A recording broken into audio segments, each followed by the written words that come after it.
Market থেকে profit করার খুবই সহজ। জাস্ট আপনি ২টা রুলস ফলো করবেন। ১ নাম্বার হচ্ছে আপনি আপনার ডিসিপ্লিন মেইনটেইন করেন।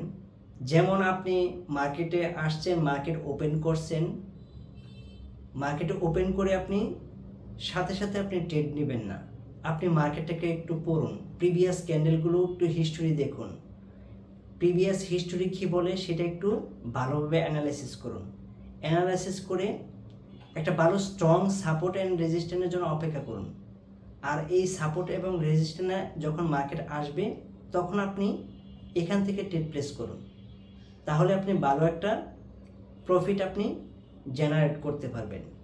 দ্বিতীয়ত হচ্ছে আপনি যখন মার্কেটে আসেন, মার্কেটে কোনো রুলস ফলো করেন না, মার্কেট মুভমেন্ট আপনি চেক করেন না, মার্কেটের স্ট্রাকচার চেক করেন না, তখন কিন্তু আপনার ভুল ডিসিশনের কারণে আপনি ট্রেড প্লেস করলে সেই ট্রেড লস হয়ে যায়।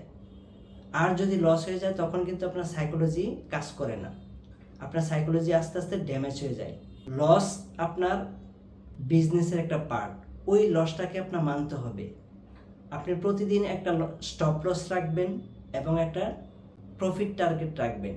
আপনি যদি স্টপ লস এবং প্রফিট টার্গেট আপনি প্রতিদিন রাখতে পারেন এবং ডিসিপ্লিন অনুযায়ী আপনি মার্কেট থেকে ২-৪টা ট্রেড করে আপনি মার্কেট থেকে বের হয়ে যান, তাহলে দেখবেন আপনি মার্কেট থেকে আপনি মাস শেষে ভালো একটা প্রফিট আপনি জেনারেট করতে পারবেন।